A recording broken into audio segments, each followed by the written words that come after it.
Welcome, everyone, to the next installment of our great debate series with Basement Sports Talk. My name is Steven Villani, here with my good friend Sean McGee, and we're going to transition a little bit. The first two, start bench Jesus. trade. You got We did was okay over there? What was that? You all right over there? I guess not. But we're going to transition to the NBA. So we're going to go over three players. We're going to go through Jimmy Butler, Klay Thompson, and Paul George. Start, bench, trade. There you go. What are you doing? Who's your Oh, start? you're putting me on the spot here. All right, Actually, or do you want me to go? Because I'll go if you want me to. I mean, it seems like you can't really talk right now, so maybe I should save the Basement Sports Talk listeners from the stumbles. From my mini strokes. So I think this is really hard. I think me and Steven and I have both said proper grammar right there. But I'm gonna go with Klay Thompson. I know a lot of people probably would have picked Paul George first, but just hear me out for a second. I'll listen. I'll listen. All three of these guys are 30, so age doesn't play a factor in it. And only one of these three guys have actually won a championship, which is Klay Thompson. And it's not only has he won it once, he's won it 3 times. So I think he adds something that's more stats worthy to an organization. You got that championship caliber because I think in the NBA it's different than when you win in the NFL. You know, you have that championship caliber, championship mentality, and that actually makes a big difference. Like you saw with the Raptors this year, they win the championship, lose their best player, and they're still playing, and they were number 2 seed in the East. It's so a championship is a real big difference in the NBA as compared to winning a Super Bowl. Yeah, it's a lot about culture and building a winning culture, and I think he's definitely a player that's that has done that with the Warriors since day one. And his shooting he's probably the best form shooter besides maybe some old timers, especially the best form shooter in the league right now, in my opinion. Right. There's definitely some other good ones like JJ Redick and Kyle Korver. Like I love watching Klay Thompson, and he can score 30 points on any night dribbling the ball 10 times or less. Right. Yeah. Like it's just amazing. A shooter. That's a catch and shoot. That's his specialty. Besides Steph Curry, he's one of the best players to move without the ball as well. And Steph Curry obviously is on their team. Right. But going into some of the stats, for his career, he's averaged basically 20 points a game, and he's played 615 games, which that's incredible to average that over that many games. He's also 46% shooter from the field, as well as 42% from 3. So all great numbers for a shooter. Right. In career, he's got 3.5 rebounds a game and 2.3 assists. So he's helping out a little bit in the other areas as well. It's not like he's solely a shooter. And one thing the stats don't show, obviously, he's the best defender on the Warriors by far. He's like the Yeah, I was going to say he's also a very good defender. That's the other thing about all three of these guys. Yeah, exactly. They're all very good defenders, so it doesn't make it any easier. He's one of the best 3-and-D guys in the whole league.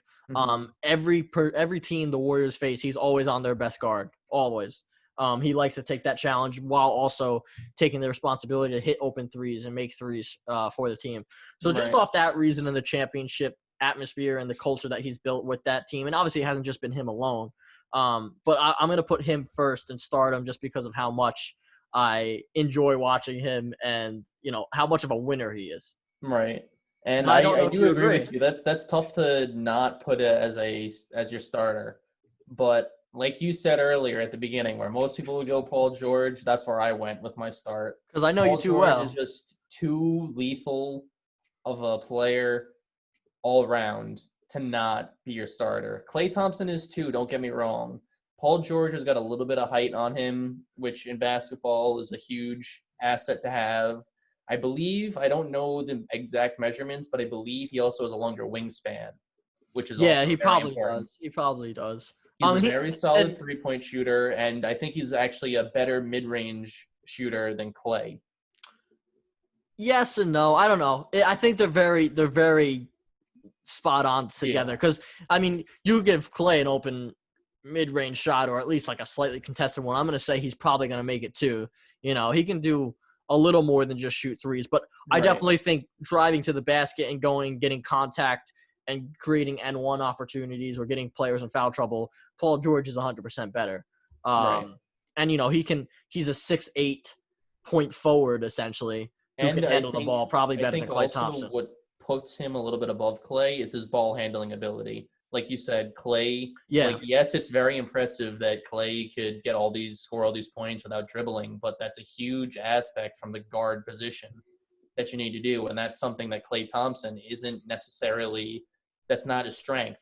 Yeah, I definitely think he gets a bad rap because he doesn't need to dribble as much. Like, I think he could. I do see your point about that, though. You have Draymond, who is a known ball handler, Steph Curry. Yeah. You had Quentin Cook, who was also a very solid ball handler. Not anymore, but. Yeah, but I'm not – Paul George is a better ball handler than him and way better at going to the basket. So that's like the give and take right there. Now, but I do believe Klay Thompson is better at getting open without the ball and a better pure shooter than Paul George as well. Yes, I would agree with that. So that's the give and take. But if you were talking about – I was talking about my friend. I said if you were picking between the one to be like the star player, you'd probably pick Paul George. Mm-hmm. But if you're talking about just putting into a lineup and saying I'm going to go with Klay Thompson just because of how much I admire him, but going to Paul George, some of his stats are just as good as Klay Thompson. And while you put on these stats, what if you said these stats? I'll put on the go ahead Paul George highlight video. Yeah, we should have showed some Klay Thompson already. I'll show the Klay Thompson after, but got to go with my number one guy right now. Got to go with my starter. Play those. But so Paul George in his career is 19.9 points a game, so basically 20 points a game. 43% from the field, 38% from three, which could be a little better. But he's also grabbing 6.4 rebounds and 3.3 and giving out 3.3 assists a game too. His best season, which was like his MVP almost season, was with the Thunder 2018. He was averaging 28 points a game and 8.2 rebounds and 4 assists. So obviously, if you make him the focal point, he can do that for you. But he doesn't necessarily have to be. Exactly. Either. And that's the case with both of these guys, with Klay and Paul George. They're more willing to not touch the ball as much if it means their team is winning. Yeah, I do think that's a very good point. But I mean, he makes the big baskets when you need him. He's one of the most clutch players out there too.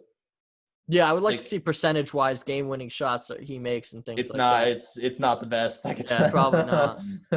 But I remember. Do you remember when he did the Gatorade commercial? Yeah, people gave him trash. At the time, I think he was like 0-12. Something like that. Winning shots. I mean, I guess you could say he's not afraid to take them. He's willing to take them. You're right. That's for sure. But like that drive right there on Mitchell Robinson, I don't think Klay Thompson's necessarily doing that. Mitchell Robinson's one of the best, shot blockers in the league already at a young age. Yeah. And he's able to go into his chest and finish over him. And that was a great pass right there from Paul George. I don't know if you saw that. Yeah, no, I did. I am watching the same screen you are, if you haven't noticed. You never know. Look at that. Look at that. Oh, my goodness. And one. Taj wasn't happy about that. Come on. Better better defense. Behind the backboard. Give me that. Klay Thompson couldn't do that. I'm not gonna say that. I'm not gonna say that, but I mean, I think he's in a good role right now because you got Kawhi there as well and other great players on the Clippers with Patrick Beverley. I think he's in the perfect position for him to finally potentially break that championship drought. Maybe. I mean, yeah. Obviously, I would have to say there's Harrell right there too. Great center in the league. I'd have to say too that I'm trying to think what I was going to say. I'd have to say that the Clippers have the best chance of taking on the Lakers, in my opinion. Yeah. Yes, they do. So now, would you like me to play Klay Thompson highlights as well? I really would, if you wouldn't mind. But that showed obviously how good Paul George, and that was just a single game we saw. And this is another single game where Klay Thompson drops, I believe, 36, 6, and 2. Look at that, doing it inside. Klay Thompson doing his work inside. Yeah, he doesn't do all of his work outside. It's just mostly there. Oh, that was a great pass. That was a beautiful pass. Well Took done. the double. Yeah. Found the open guy. I mean, that's one thing we didn't touch on either. I think his awareness and his basketball IQ is just absolutely fantastic. There's mid-range game right there. Yeah.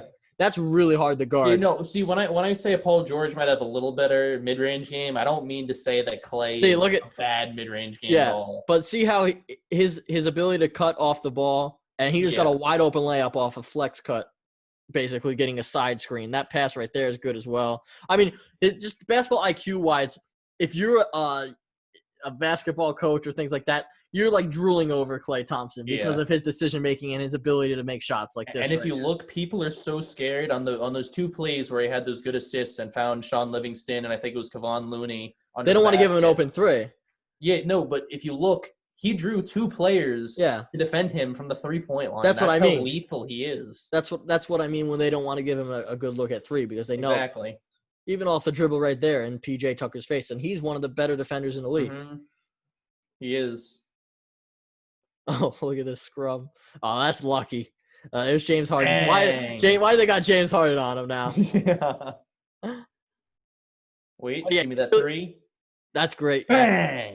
That's good movement without the ball is what I was saying. And it was a great screen by Steph Curry. So he just does so many other things that you don't really realize if you're just like absorbing the game. You know what I mean? Yeah, you're right. He doesn't take a second off. And people don't look. He hits that 3, a crucial 3 in the game, and he goes right up to guard James Harden full court. I don't know if you saw that, but that's what he did. No, Clay is a very, very talented. Look at that. Just doesn't even need to dribble. Just pull up from behind the key. This is the game they needed to win too, to stay alive. The Rockets were up 3-2. What was it? Game 6 Clay, right? Yeah. I don't even know how much he had. I think he had close to 40 points. In this game, he had 35. James Harden was on him, and he just let him open. I mean, that's terrible. That was terrible. Klay Thompson wide open. I mean, that's just terrible defense, to be honest with you. I don't know why him that wide open. Yeah. I mean, what did you expect? Oh, what's this little advertisement? It is an ad, but we're gonna take that out of here. We don't have ads in baseball. I'll go back to the Paul George highlight video while we move on. So since Paul George is my number 1, is my start. I got Klay as my number 1. Klay is your start. I personally, and this was not easy because both of these players, Jimmy Butler, Klay Thompson, are very talented, but I put Klay as my number 2. I put him on my bench. I can't blame you. That's tough because Jimmy Butler is right up there with talent-wise. Fantastic defender, fantastic shooter. But he, when we were talking earlier, and I was saying Klay and Paul George have more of that willingness to give up the ball and not hold it as much and not have to take that last shot. Jimmy Butler is more of that guy that wants to be that guy. Like, I want to take that last shot to win the game. I told you before we started this, I absolutely love Jimmy Butler and everything he stands for, and his competitive nature is just something you love to see. And I was, my thing is I went Klay Thompson, Klay Thompson, Paul George, and now I'm going to say trade Jimmy Butler, which I don't even feel is the right decision, to be honest with you. Because it's just not fair. Because if you have Jimmy Butler on your team, you're not going to trade him unless he's causing an issue. But as we saw, he ended up being right about all those issues and just got out of bad situations. Let me just throw a little stats at you right now before we go for it. You know I'm all about stats. I know you're a stat guy. But for his career, he obviously wasn't the scorer he is now. Averages 17 points a game, but now with the Heat, he's averaging 20 points a game, shooting 45.4% from the field.